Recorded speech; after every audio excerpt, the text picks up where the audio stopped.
how are you doing with managing? You have, I mean, you can't film anything right now. Yeah. How is it managing the rest of the company and managing the bounce house and the homeschool?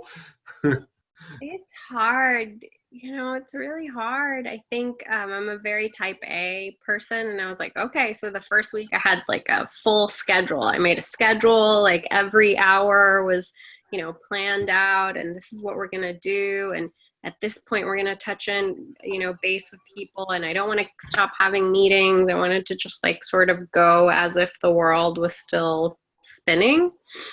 And in retrospect, like that was such a mistake, because I got really stressed. Everybody around me got really stressed. There was no way to accomplish the list.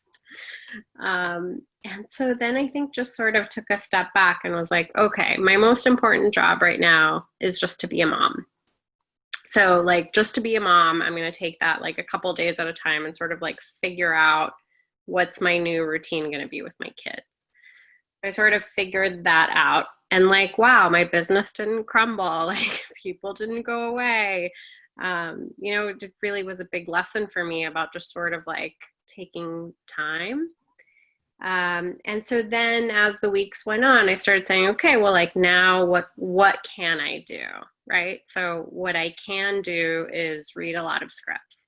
What I can do is talk to a lot of other people about safety and how we keep our sets safe. What I can do is write. What I can do is catch up on all the content that I haven't seen and figure out like where is my voice and where's our company's mission in that content world. So really, Which like is some pretty big pieces of the pie when you talk about like keeping. And I know you really want to keep your company values driven. You want to make sure that you're representing films that have meaning, where the actors speak to you. It's a lot to take in. Yeah, it's important, and not to say that like I don't want to do like stupid slapstick comedy. I do. I just want it to say something too, and so I think now really like we have this amazing opportunity to be purposeful about what we're doing. And before this, I feel like I was just like always trying to catch up. And you think that that's life, and like now I'm like, okay, well, how can we be more purposeful about what we're doing? And the next movie that goes into production, how can we be really safe about how to keep our crew safe? And how can we really be really purposeful about the content that we're putting out and make sure that it says something, Yeah, I mean, I guess I didn't even think about that. I know just walking into my own therapy practice the other day and just the thought, I didn't even see anybody. I was just recording podcasts, but just the thought of like how a client would come in, and then I went on the therapist group chat and they were like, yeah, I'm going to be like wearing a mask and have the client never come in the waiting room. It's going to be, and maybe put up like, I think people just nonchalantly mentioned wearing like the covering, the shield. And I just could not even, I don't know, I can't even imagine myself, doing like a therapy session like that.